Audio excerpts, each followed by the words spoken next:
The trailer just released for the slasher sequel In a Violent Nature 2, and I'm going to be talking about what we can expect to see as well as some things that I might have preferred to see personally.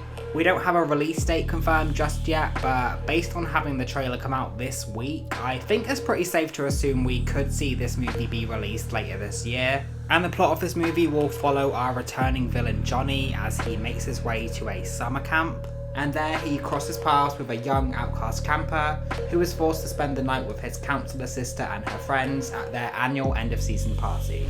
I saw Johnny. If this is a prank, you need to tell me. He's gotta go now. So very much a classic Friday the 13th vibe, which makes sense as it's very clear Jason was a huge inspiration for Johnny. So on the one hand, that makes complete sense to bring him into this summer camp location, but on the other hand, that's a little on the nose. I think they could have given Johnny a little bit more of his own identity outside of being a kind of Jason parody. But the summer camp location doesn't mean they're not still going to bring something new and exciting to give us, which I think it needs. The whole gimmick of that first movie was that it was from the perspective of the killer, and that was what created a lot of buzz and interest in that first movie. But that slow, almost real-time feel to it while following his perspective was actually what ended up being one of the biggest criticisms of the movie, as a lot of people found it boring and too slow, and I don't think they need to appease those people necessarily. There are plenty of fans of that first movie that really enjoyed that vibe, and I'm sure they're more so making the sequel for those fans. But to do that same format over again, when it's no longer something we've never seen before, as the first movie was heavily advertised, with that intrigue no longer there, I feel like that's a tougher sell for a lot of audiences at least. So I have to wonder or hope they're going to pick up the pace of this one just a little bit, while still keeping that slow, quiet atmosphere. Which I think we can see kind of reference to in this trailer where it says, in 2024, audiences were introduced to horror with a brand new hook. This time they'll run.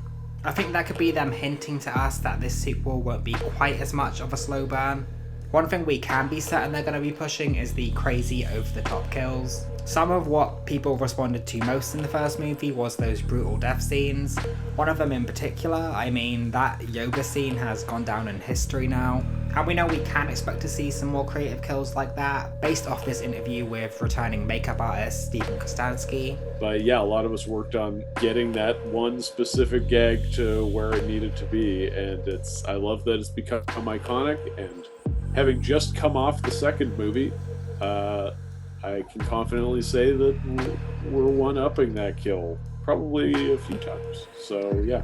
So it's no surprise they're leaning into that aspect, and that obviously makes me morbidly curious. Like, that alone is enough to have me interested to see just how far they can take it. For me personally though, and I've been thinking this ever since that first movie came out, I think this could have made an amazing anthology series, where each movie was in a completely new location with a completely new killer, but the only connecting factor is the format that we're watching from the perspective of the killer. There's so much you could do with that, like having a movie set in the suburbs, for example. I think about that scene in the 2018 Halloween where we saw that long uncut take of Michael Myers making his way all the way through a home and killing those people before moving on to the neighbours. Something like that as a whole movie could work really well.